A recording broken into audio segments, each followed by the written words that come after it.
The mainstream news media is very excited about the latest revelations in the Mueller probe. Very excited, very, very excited, as in get a room mainstream media. It's getting embarrassing. It's like when you're watching TV with your mom and a sex scene comes on, except instead of a sex scene, it's CNN reporting on the Mueller investigation. And you can't look at your mom because of all the moaning and gasping. Never watch CNN with your mom when they're reporting on Mueller.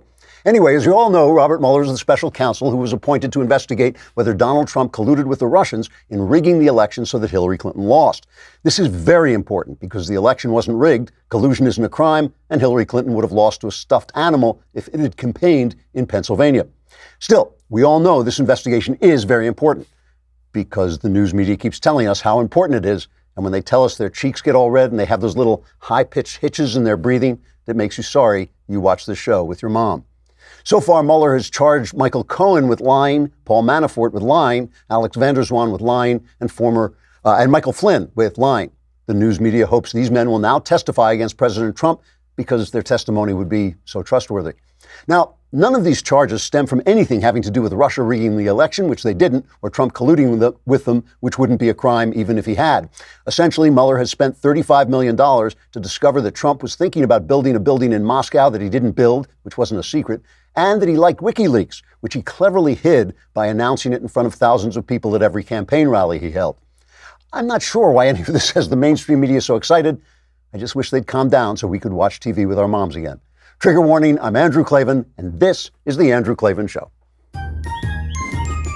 I feel hunky-dunky, life is tickety-boo. Birds are winging, also singing hunky-dunky-doo. Ship-shaped, tipsy-topsy, the world is zippity-zing. It's a wonderful day, hurrah, hooray! It makes me want to sing.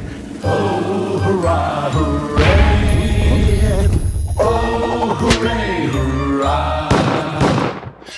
All right, we are back after the Klavanless weekend. Cost us our former president, George H.W. Bush, but now a new week begins, and that means the latest episode of Another Kingdom is available to subscribers. This is episode 9, the penultimate episode, and it is titled Orozco. And if you don't know who Orozco is, then you haven't been listening and you don't know anything because you've missed one of the great stories. If you're not a subscriber, you won't be able to watch the new episode until Friday. So what are you waiting for? Head on over to dailywire.com and subscribe to watch the first and second seasons of Another Kingdom. Dailywire.com subscription is now the best deal on the internet. You get all these shows, you get the mailbag, you get Another Kingdom. Do it. You will like it. In fact, later on, we will have the very star of Another Kingdom, Michael Knowles, the lovely and talented Michael Knowles, will be with us to discuss the war on Christmas. So you can get even another dose of Michael Knowles, which has happened to several women who have complained about it over the years. Meanwhile, we want to talk about 23andMe, which is one of those wonderful services where you spit into a jar and they tell you everything about yourself. 23andMe helps you understand what your DNA can tell you about you and your family story. There's never been a better way to give the gift of genetic discovery to your parents, your siblings, your aunts, your grandparents, and everyone else on your list. I really enjoyed it. It was genuinely fun, genuinely interesting, kind of revealing, told you stuff that you wouldn't actually think about, and really easy to do, too. I found out that I was, in fact, made in the image of God, which I hadn't known. Its Ancestry Composition Report gives you, with 23andMe's Ancestry Composition Report, you can explore where your DNA is from out of 150 plus regions worldwide. Now, through Christmas, get 30% off any 23andMe kit. Order your DNA kit at 23andme.com/Klavan. That's the number 23andme.com/Klavan. That's 23andme.com/Klavan. You will find lots of answers to your questions like, how do you spell Klavan? That's not actually in there, but in fact, if you want to spell Klavan, it is Klavan. So, former President George Herbert Walker Bush was elevated from being a racist Nazi who was literally Hitler to being a great man whose grace and loveliness is a rebuke to all living Republicans who are racist Nazi and literally Hitler. He achieved this, of course, by dying, which is the one act a Republican can perform that the mainstream media approves of. And of course, I don't want to talk about this too much, but we do have to note the times that the media, in reporting on the death of President Bush, it was in 94, that they just shamed themselves. The AP sent out a tweet, George H.W. Bush, a patrician New Englander whose presidency soared with the coalition victory over Iraq and Kuwait, but then plummeted in the throes of a weak economy that led voters to turn him out of office after a single term, has died. He was 94. It took him 2 days to class up and take that tweet down.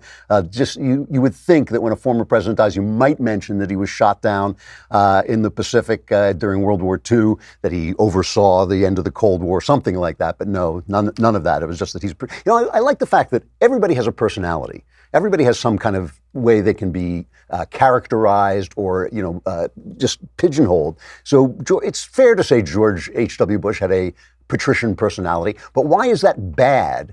I mean, with the press, it was always bad. He was always out of touch.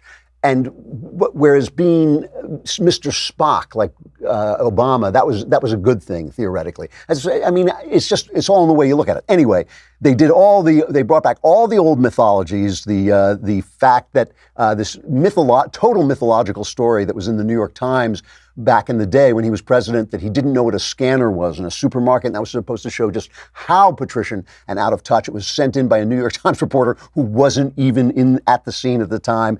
It was never true. And of course, the Willie Horton ad, that is the big one. I mean, this is, the Willie Horton ad was an ad he ran against Michael Dukakis. When he beat Dukakis, he pointed out, Wait, he didn't. The ad did. The ad pointed out that Dukakis had released a guy on a program and he had gone out and committed murder. And the picture of the guy, Willie Horton, he was black. So, of course, immediately the left said, well, this is a dog whistle. So they're still doing this. Here's the thing you need to know before I just play a little bit of the press now still reporting on this. It wasn't the Bush campaign that put the ad out. When the Bush campaign mentioned this, they didn't use a picture of Willie Horton. And it was only the left who thought about the fact that he was black. The fact was he was a murderer. That was the big deal. Do we have this piece of little montage of the press talking about this? Yeah, play that. This is also a president whose campaign, included the Willie Horton ad, the most famous dog whistle ad, until this cycle. Bush and his allies made up the ground by attacking Dukakis as too liberal. Soft on defense, they said, and soft on crime. His revolving door prison policy gave weekend furloughs to first-degree murderers not eligible for parole. One was Willie Horton, who murdered a boy in a robbery, stabbing him 19 times. The strategy worked. In the end, Dukakis lost 40 states, and Bush was president. Do you think that the Willie Horton ad against Michael Dukakis ushered in a new era? Because while that is still a bad ad, when you look at it now, it seems tame compared to what kind of ads are on the air every 2 years. It seems tame now, but that was something that hinted at racial animosity. It was certainly by no means George Bush's best moment in later years. He was not proud of it. The best he could say was, I make a differentiation between campaigning and governing. I mean, this is so offensive because there's no one there. There's no one in the media to turn around and say, wait, let's go back to the assumption that this is a racist ad. Never mind the fact that the Bush campaign didn't even put the ad out. They never ran the ad. It was a third party that did it. And then Bush had mentioned this incident but didn't put the picture of the guy up there. But the entire premise that if you show a black criminal, it is anti-black is absurd. It's like the premise that if you criticize George Soros, you're anti-Semitic, or you criticize Barack Obama, you're anti-black. It's a ridiculous premise, but there's no one in the media to turn to anyone else in the media and say, you know what, our entire premise is a left-wing premise and it's nonsense. I have a couple of things I want to say about George Bush. First of all, I think it's worth noting that he was the last president from the greatest generation. He was a wartime guy who had fought in World War II. He was a pilot he was the youngest pilot, I believe, of a bomber in the Navy, a Navy pilot. If you want to read about his ordeal, read Flyboys by James Bradley, which is a wonderful book. During the battles in the islands, these horrible battles when they were trying to dislodge the Japanese, he did a bombing raid over Chichijima, which was, Iwo Jima was part of that island chain. And he hit the target, but then took flak and went down. Other members of his crew were killed. He was paddling out there in a raft for 4 hours while other pilots were taken by the Japanese, killed, and then cannibalized. The Japanese enjoyed eating parts of their victims. And Bush was fortunate enough to be rescued by a submarine, and other planes flew around him to protect him. He was a genuine war hero, and he won the Distinguished Flying Cross, I believe it was.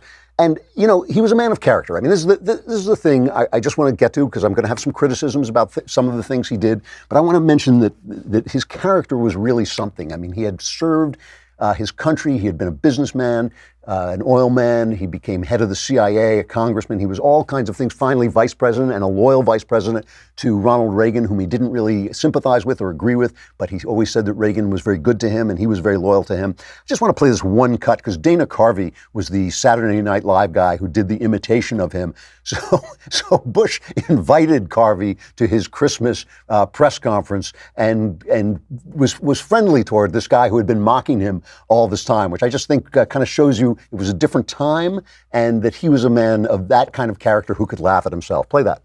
The way to do the president is to start out with Mr. Rogers. It's a beautiful day in the neighborhood. Then you add a little John Wayne. Here we go. Let's go over the ridge. You put them together. You got George Herbert Walker Bush. Dana's given me a lot of laughs. He said to me on the phone, "You sure you really want me to come there?" And I said, "Yeah." And he said, "I hope I've never crossed the line." And I knew exactly what he meant. And as far as I'm concerned, he never has. And the fact that we can laugh at each other is a very fundamental thing. I'm not sure on November 4th that the invitation would have gone out and had the same enthusiasm, but we're shifting gears, and I think he's given us a wonderful kickoff to what I hope will be a joyous, totally friendly, very happy, somewhat nostalgic, but Merry Christmas for everybody. So, you know, you can say, and you would be right, that Donald Trump would never have that kind of grace to somebody who had criticized him, but you also have to say that the people making fun of Trump and who have been making fun of George W. Bush and making fun of Mitt Romney didn't have that grace either. Their humor was a lot meaner and even more one-sided than SNL has been all these years, and comedy has been all these years. Back in those days, they actually told jokes about the Democrats as well, which no longer happens.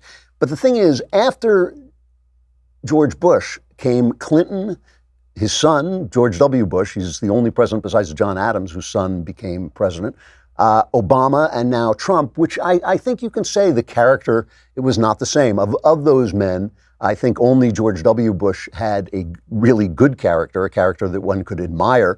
And George W. Bush became better in office, and he had gone through a period where he was not such a great character. But the thing is, these were not people who had faced the challenges that the greatest generation faced. I mean, after all, a generation is defined not because its people are any better than anybody else. It's defined by its challenges and the things that happen to it and how it's shaped by the way it meets those challenges. The challenges of our generation, my generation, and as I frequently say, I wish the boomer generation could die without taking me with it. But I think the challenges of our generation were the challenges of prosperity, the challenges of the success that the greatest generation won for us.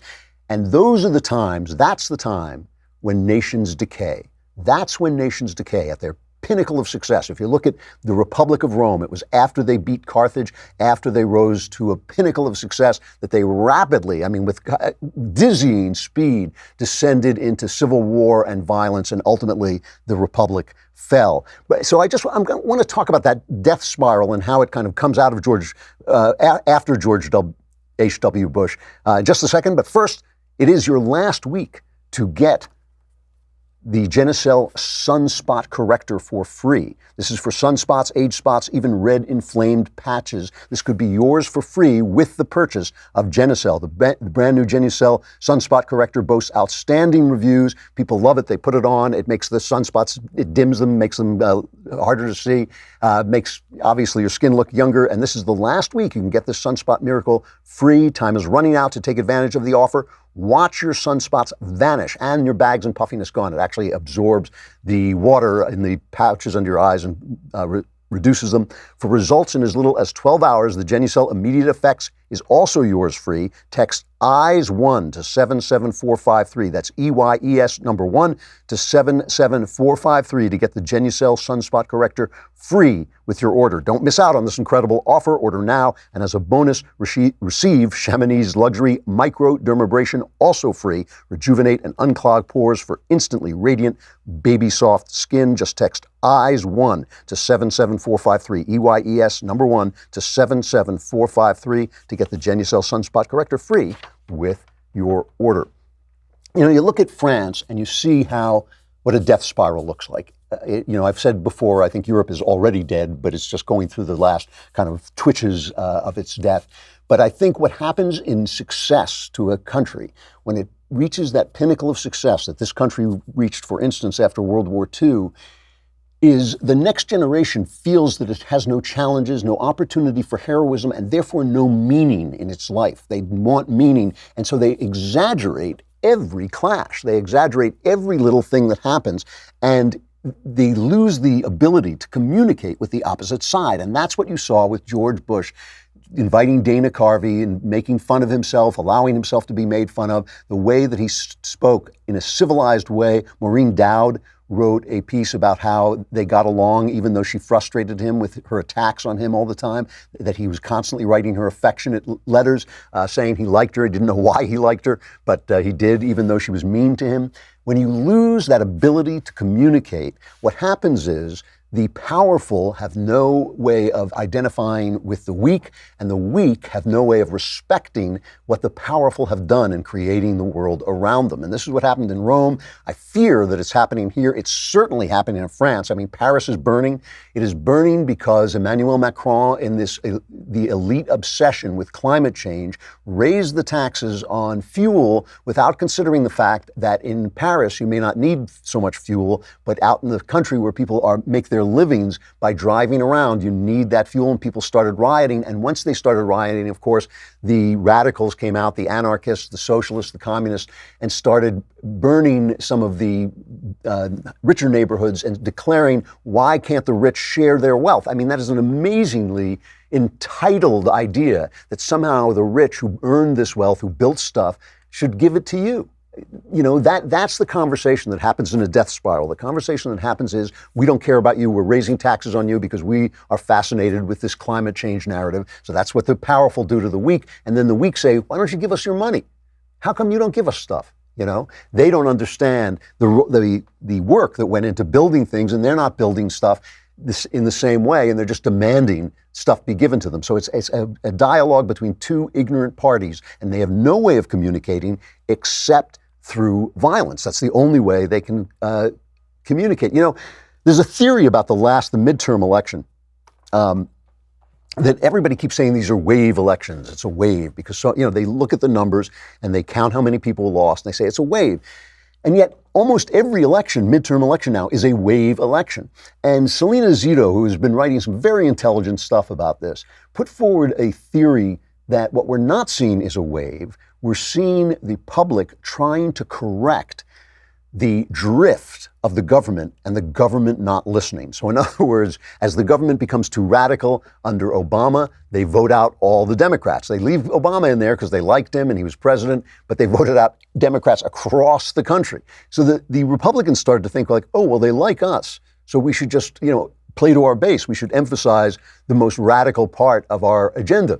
So then, of course, Trump gets in and they vote all the Republicans out. And the Democrats are thinking, great, now we can go back to the Nancy Pelosi, disaster. And all it is really is the public saying, no, get back to the middle. I mean, what is the middle in this country? This country is a very tolerant, culturally very tolerant country. There's not, if you've ever been anywhere else on earth, you know that this is the least racist country in the world. This is a country where people in general do not want to bother you about who you're screwing. They don't want to bother you about the color of your skin. They just want you to show up, do your job, and go home. That's what they want. They want to leave you alone. But it's also a country where people want to be free and where they understand that free markets make the money that gets shared around in these, socialist and Democrat policies. But I repeat myself.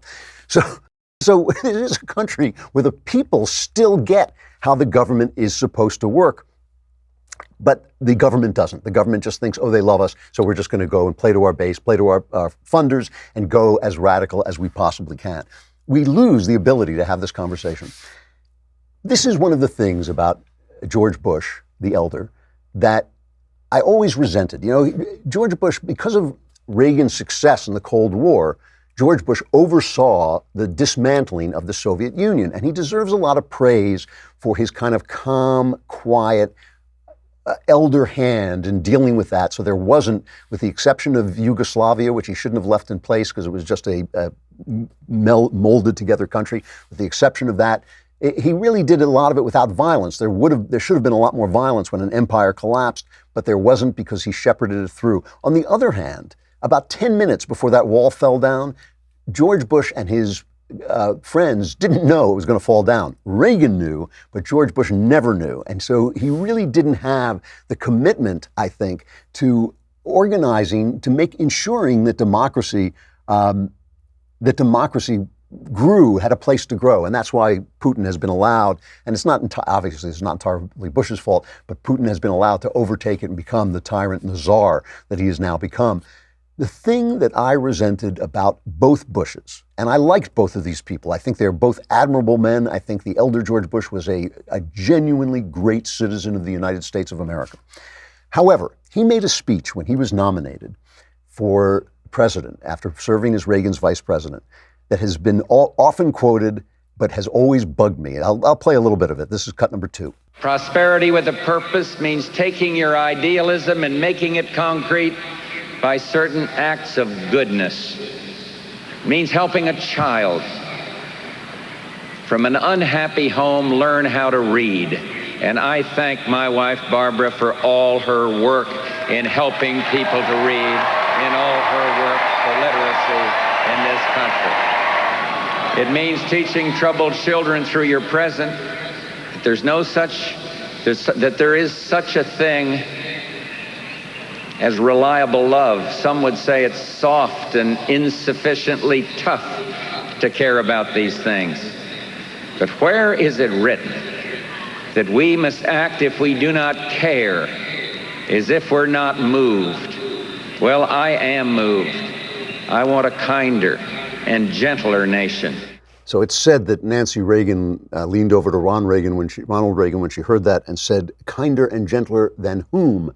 And of course, that was exactly it. He was indicating that Ronald Reagan, with what Bush called his voodoo economics, had gone too far to the right, and we needed to be kinder and gentler. And that implied that there was something unkind and ungentle than a philosophy, Reagan's philosophy, which had brought the economy back from absolute disaster. I mean, I lived through the Carter age, the lines to get gasoline, the impossibility of getting work, the inflation that came at the same time as unemployment came. They called it stagflation. It was a disaster, and all the left-wing articles that you heard during the Obama administration, oh, the country's just become ungovernable, were in place. It was not Carter's fault because he was a Democrat, not Carter's fault that, our people were getting held hostage. And when Reagan came in, it was, oh, how mean, what a warmonger, what a terrible guy. I mean, this is the thing. It was the same thing that's happening today. And so he said this is going to be a kinder, gentler time. He was basically repudiating the conservatism that had brought the country back from the brink and had freed the millions and millions and millions of people in Eastern Europe. What's not kind? What's not compassionate about that? And his son W did the same thing when he started talking about compassionate conservatism. The implication is that there's something not compassionate about conservatism. Now, here's the thing about this. This always bothered me about the Bushes. William Buckley, I'm quoting this from memory, so I may not have it exactly right, but William F. Buckley said about George Bush, he's conservative, but he's not a conservative, and the article makes all the difference, meaning he doesn't hold the conservative philosophy, even though he has conservative instincts. But here is the thing. I have to admit that though this annoys me tremendously, conservatism does have a problem with communicating its compassion. It does have a problem. There are too many damn conservatives sitting around saying things like, well, the blacks, the crime rate among blacks. Or, these people in the middle of the country who are taking OxyContin and killing themselves, let them die and decrease the surplus population. They do talk like that. Conservatives do talk like that. And how can you possibly continue to win elections when you talk like that? Mia Love in Utah lost her election and gave a very bitter, very angry concession speech. She was the one, Mia Love, who did not ask for Trump's help because they were voting against Trump in that election. And Trump said, Mia Love gave me no love, and she lost. And this was before the election had even been decided. It was very close. And as always, the close election goes to the Democrats because they steal them. And Mia Love came out and she not only attacked Donald Trump, but she had this to say about minorities. This is cut number 5. Above all, my experience in the last year has provided me a big reminder of who I am and what my purpose is. This election experience and these comments shines a spotlight on the problems Washington politicians have with minorities and Black Americans. It's transactional. It's not personal.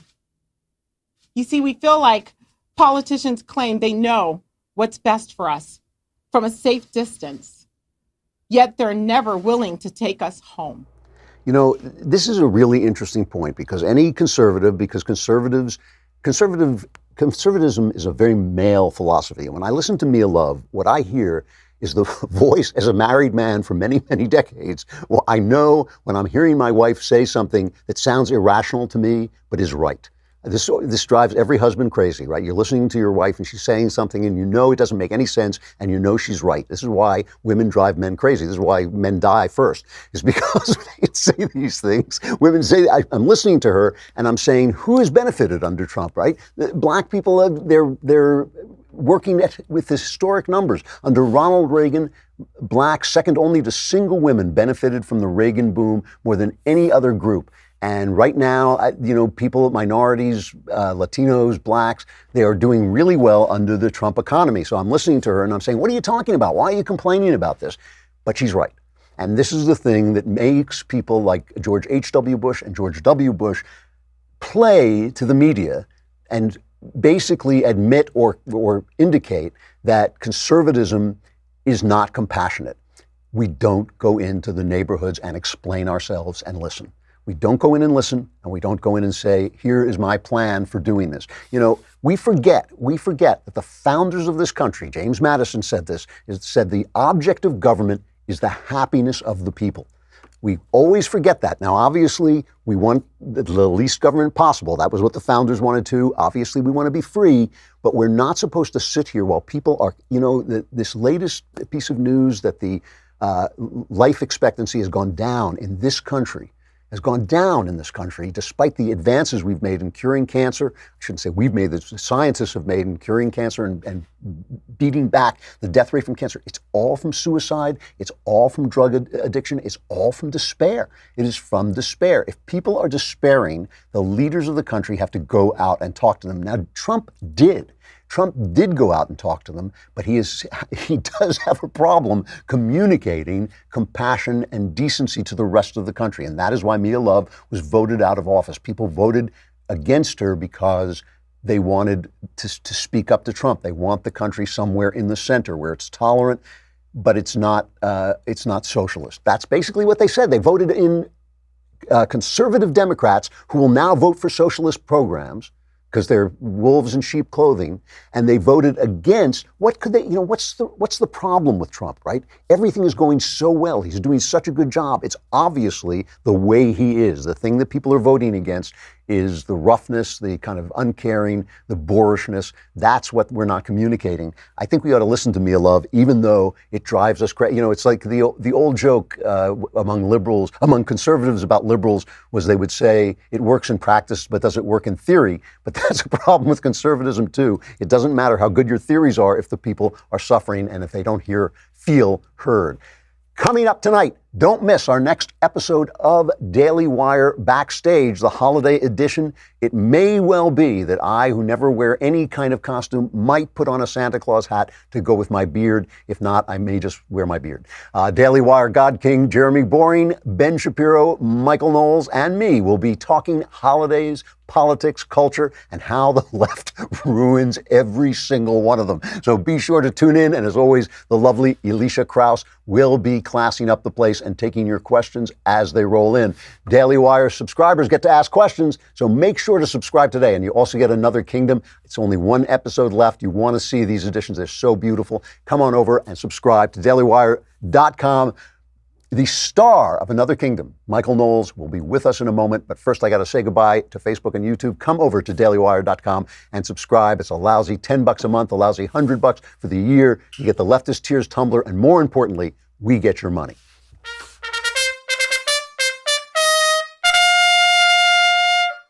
All right, we are back. You know, Michael Knowles.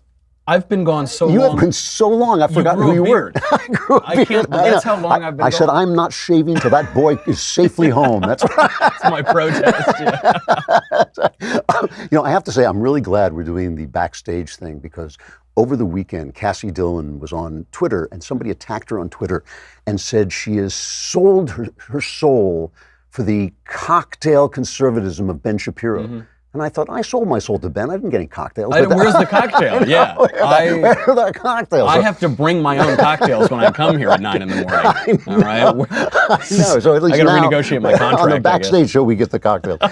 So Another Kingdom's coming to an end already. I know. This is pretty sad. I know. This is the greatest Christmas gift that anybody can give to one another. You'll be able to watch the whole thing. It'll all be out by Christmas. It'll all be out by Christmas. We actually planned it right this time. We kind of got a little messed up last time, but there's still a third season. I hope we'll do the third season. Well, from the numbers, it looks like we will. It's been really well. It's been really popular. You are now the most famous actor in California who doesn't have a job. I think that, yeah, I'm certainly the most famous conservative actor other than Clint Eastwood. Yes. But I'm also the only one who's occasionally employed. So I guess that's it. You and Clint, that's it. Yeah. That's the entire list. That's right. So, it makes sense, by the way, because Clint talked to an empty chair and I wrote an empty book. Maybe this is the secret. Wait a minute. It's the emptiness. It's the emptiness of conservatism that we're trying to say. So I wanted to talk. You're our cultural correspondent. Yes. So I wanted to talk about the war on Christmas, because how goes the war on Christmas? You know, I've got, first of all, we should correct some conservatives, even conservatives, deny the war on Christmas. This is amazing to me. It's amazing. It's amazing, yeah. Do you know the majority of Americans deny the war on Christmas? The majority of Republicans deny the war on Christmas. Really? There is a war on Christmas. It's gaslighting. It is gaslighting. It obviously exists. Did you ever see the movie Mars Attacks? Oh, one of the great movies. Isn't that a great, where they run around going, we come in peace? Yeah. There's no war on Christmas. There's no war on Christmas. Happy holiday, happy holiday. Well, in Boston in 2005, they officially renamed the Christmas tree the holiday tree. They did. They did. It became the official Boston Common holiday tree. The Obamas, when they were in the White House, removed the word Christmas from the Christmas card. No, they didn't. Yes, they did. You can look at all of the White House Christmas cards. Virtually all of them say "Merry Christmas," "Holly here," all this. For some reason, I got a Christmas card under W, but I haven't gotten one since. I don't know why. What? Even under this guy? I don't know. Did he send you a Christmas card? I didn't. I haven't gotten mine either, actually. And he has my address. You're on Fox and Friends. You may get I one. have breakfast with him at least once a week. Yeah. So the Obamas remove Christmas. What I've heard about the White House Christmas card is that it is the biggest, gaudiest, most Christmassy Christmas card. This is according to Rep. Jim Cooper, Democrat. He said it's the gaudiest Christmas card he's ever seen. He's complaining. He's complaining about it's probably 18 inches high. It says Merry Christmas. So that's a great thing. You'll remember Barack Obama tried to force nuns to pay for abortions. Yes. There was a long legal battle. Oh, they don't like that? They apparently don't like this. Donald Trump invited a group of nuns in full habit to sing at the lighting of the White House Christmas tree. I mean, this is what you got to love about Trump. You know, there are things about Trump that drive me insane because he's doing such a good job, but he steps on his own feet. But this is the stuff I love about him. He understands the culture war. He really does. That's right. He is. I mean, he is the culture war. Yeah, he is the culture war. Yeah. He's afraid of the storm. I am the storm. I am. So he brings the nuns. Bear, yeah. I mean, I think he must have called up his religious advisor and said, "I need the most Catholic. I want the most if they can have a glowing sign on their head." So they've got this, and then you see it most clearly, by the way, at Starbucks. Yeah, because everybody always complains about those cups. Yes. Starbucks cups. So what happened? You can trace them. You can say, I think we have the pictures. You can see from the beginning of Starbucks to the present, we've got, snowflakes and holly and all this nice stuff. In 2015, it became just a red cup. Became a red, just nothing on it. 2016, it was worse. It was a green cup with this mosaic of random people, and there was no sense of the Christmas season at all. Then the next year, Donald Trump is already elected. You get red and white again, a little snowflake, some presents, a little hand-holding. 2018, I've got holly, I've got twinkling stars. Is that right? Oh yeah, I went into Starbucks. I want the Magi. Oh, it was Next great. year's like a little crash. I just kicked in the door on November 1st. I was Christmas music already playing. It's Christmas blends of coffee, and so. Obviously, the war on Christmas in America, this goes back very far. It goes back to the Puritans. Right. It goes back, the Puritans outlawed Christmas. Oh, they that's wanted people to work on Christmas. I forgot about that. The Puritans hated Christmas. Oh, they hated it. This has a long-standing history. But really in the 21st century, that's when it kicks in. Walmart is taking Christmas out of their marketing. Target, same thing. Best Buy, same thing. Philadelphia's Christmas Village ditched the word Christmas. Really? So it really had been getting to a fever pitch. Donald Trump comes in, and he said it explicitly this year at the tree lighting too. Merry Christmas. Did you hear me? Merry Christmas, yes. He said it again. But because people can't ever be happy, they can't simply be content with what we've got, I have now gotten my ire up because of the war on Advent. The war on Advent. I have to tell you, I have a little bit of war on Advent in me because I'm an Episcopalian and I go to a very Catholic Episcopalian church. So yes. I mean, the liturgy there must be the same as the liturgy at your. Oh, I assume it's much more Catholic at ours. It's acoustic guitars. It is. I mean, we still have the these and those. We use the old liturgy and everything like this, but. Catholics and Episcopalians are very grumpy about Advent. I mean, to me, it's the Christmas season, right? We start singing Christmas carols. They will not sing a Christmas carol at an Advent ceremony. And I'm like, give me some. It's kind of like, no. This is Christianity. No joy. No joy. No. What do you that rejoice evermore? Not in Advent. It's like, you must eat your dessert before dinner, don't you? Don't you say someone serves you a beautiful salad and steak? You say chocolate pudding, please. Bring me the pudding. Bring me the pudding. That's right. But it is, it's, so here's the thing. I mean, this is the thing with Trump. Yeah. Conservatives who are upset, oh, he tweets, oh, he doesn't say this right, he doesn't know what the Supreme Court does. Yeah, okay, fine, fine, I get it. Right. Deal with that tomorrow. It is a good thing that Christmas is winning the war on Christmas. There's no question about this. It is important. Yes. And now the war on tomorrow, we'll work on the war on Advent. So what's the war on Advent? The war on Advent is that Advent is a penitential season. So Advent comes before Christmas. We want to rush everything. Starbucks is playing Christmas music on November 1st. Yeah. But it's a penitential season where you explore the mysteries of death, judgment, heaven, and hell. And you explore these mysteries because I know, isn't this exciting? But you need to understand those mysteries. Because then you can celebrate Christmas at the end. Otherwise, Christmas just becomes this kind of superficial, shallow celebration, and you wonder why you're happy. Why? When does Santa Claus drink Coke? That's what I want to get to the point where Santa Claus drinks the Coca-Cola.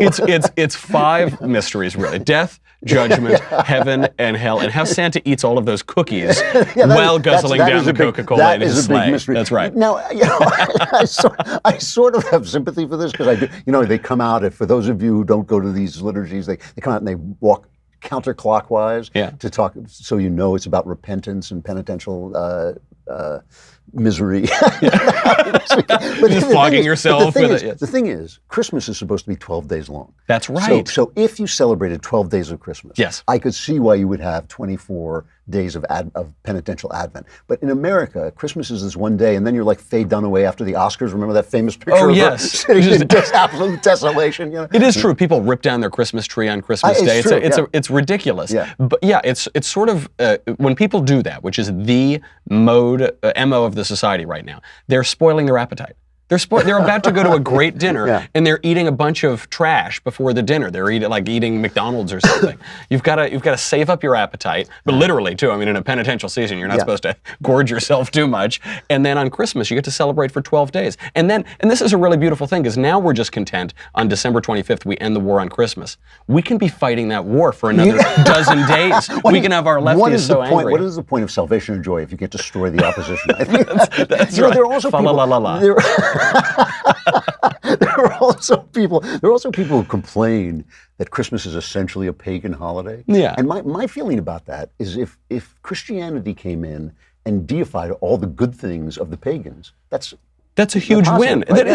That is a big win for a couple of reasons. One, if we baptize pagan things, that makes the pagan things better. Exactly. But also because our civilization comes from Athens and Jerusalem. Yep. We have classical roots, of course, and we take those things and we don't just remain mired in paganism, but we do have a through line and a continuity in our culture, and it gets better and better until it gets worse.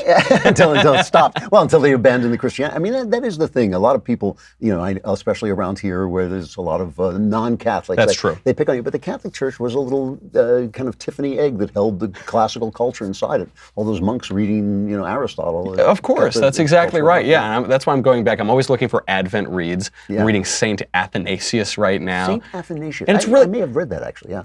He has a piece on the Incarnation. Yeah. And there are so many good, I really wish people would dig into this. Because now, we talk about how great Santa Claus is, but if you dig into the classical stories, you remember Santa Claus punched a heretic in the face. The heretic, there's so much there. True story. It's true. All right, what are you talking about? Today, I will be exploring first the war on Advent. I'll be going into it a little bit more, and then I will be talking about George Bush and the most important thing. I'm ignoring Mueller. I'm done with Bob Mueller. Yeah. Alexandria Ocasio-Cortez. She is the woman is a dummy. Well, what's amazing is Alexandria Ocasio-Cortez, the riots in Paris, flipping cars, killing people. Do you know what they have in common? What's that? It's all about global warming. That's we'll true. explain the global warming roots on our show. Thank you. It's good to see you again. Good to see you. You're back. Merry Christmas. Happy Advent. Penitential Advent. All right, our crappy culture.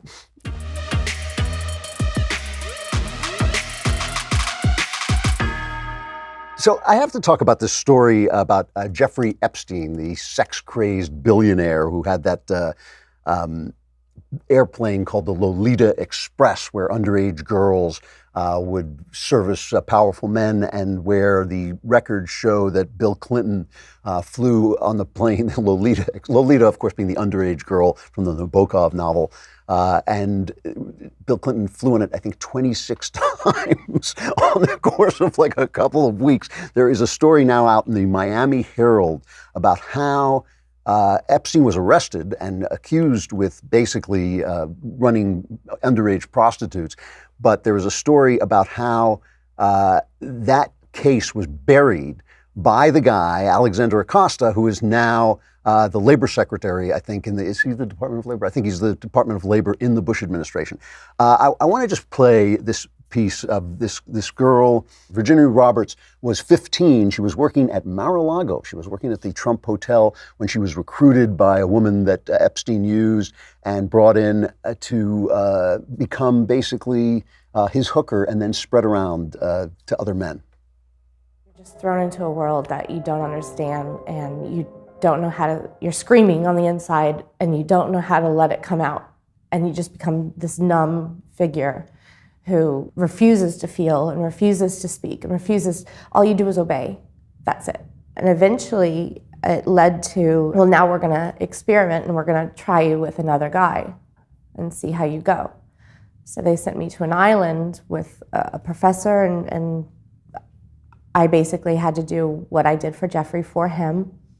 So it's very private. It's the perfect world for a billionaire getting away with what he was doing. He could hold big parties there and have huge orgies there, and nobody would have any idea what was going on because it was so quiet and so protected. And it started with one, and then it trickled into two, and then so on and so forth. And before you know it, I'm being lent out to politicians and to academics and to people royalty. She accuses Alan Dershowitz of being one of the men. He says he denies that. In 2007, the FBI had prepared a 53-page federal indictment charging Epstein with sex crimes that could have put him in federal prison for life. This is from the Miami Herald. But then Miami U.S. Attorney Alexander Acosta, who is now the Secretary of Labor in the Trump administration, signed off on a non-prosecution agreement. These charges could have put Epstein in prison for life. But this was negotiated, signed, and sealed so that no one would know the full scope of Epstein's crimes, though he did have to sign on as a sex offender. The indictment was shelved, never to be seen again. Here's what I want to talk about for just a second about our crappy culture, is that sexual morality has now become a political bludgeon. And in being a political bludgeon, of course, it only applies to Republicans. It only applies to one side or to Democrats who are now out of power. So Bill Clinton is now getting the full brunt of the charges that he was protected from for 30 years. But when Roy Moore, remember, was accused of having touched the bra of an underage girl 30 years ago, we were lectured continually about how evil it would be for Republicans to vote for Roy Moore to keep the majority that we had in the Senate. We were told, oh my God, what has happened to the Republican Party that it would vote for a man of this kind? And what I said was we should vote for him and then censure him, make sure we keep the majority and then throw him out and replace him. When Bob Menendez in New Jersey was running, a guy who has been very, very credibly charged with going after underage prostitutes and dealing in vast corruption, suddenly nothing. We have heard nothing about the corruption of the Democrat Party. We have heard nothing about the cynicism of the newspaper that said, just bite your tongue and vote for Menendez. I mean, it's all on one side. So what happens eventually? You have one side, the left, the far left, has absolutely no loyalty to the Constitution. They hate the First Amendment. They hate the Second Amendment. They want to ban all kinds of speech. They want to ban all kinds of guns. They are not friends of the Constitution. When they are accused of sexual malfeasance, nothing. Crickets. The other side, with all our flaws on the right, and we have plenty of flaws, with all our flaws, we are fighting for the founding of this country, the founding principles, to keep the founding principles of this country in place. If we pinch some girl, or if we did something wrong, or if in this case of Jeffrey Epstein did something totally wrong, they come after us full force, right? They come after us full force. The effect of that is what? It means that those of us who are defending the Constitution have to choose between our sexual morality and the Constitution. We have to say, like, hey, you know what? I want the majority. We have to say what the Democrats say. I want the majority in Congress. Vote for Roy Moore and then throw him out later. Forget about the question of sexual morality. That way, chaos lies, right? I mean, that way, there's at no point is there anyone who simply steps up and says, hey, how should we be behaving in the sack? What are the rules in a world of birth control, in a world of liberated women? What are the rules of sexuality? How are we supposed to treat each other? And how are we supposed to know when something has gone wrong? I think this conversation has got to be taken out of politics. I think we have got to say, all right, we get it. All the politicians are bad guys, but what do we condemn? What is a basis for throwing people out of office? What is a basis for getting fired? When do we believe women and when do we not? We have to have those conversations, but we can't have them in the context of losing power if it only applies to one side. This is yet another reason why our corrupt and one-sided press is so damaging to the country, because we can't have a conversation about cultural mores without dealing in politics. And when you're dealing in politics, you're fighting for power, and nobody's going to give up power in the name of morality. It's just not going to happen. All right. We will be back. We'll be back tonight on the Daily Wire backstage, and we'll be drinking heavily and smoking excellent, excellent cigars and talking about all the things you want to hear about. And I personally, on my little lonesome, will be back tomorrow. I'm Andrew Klavan. This is The Andrew Klavan Show.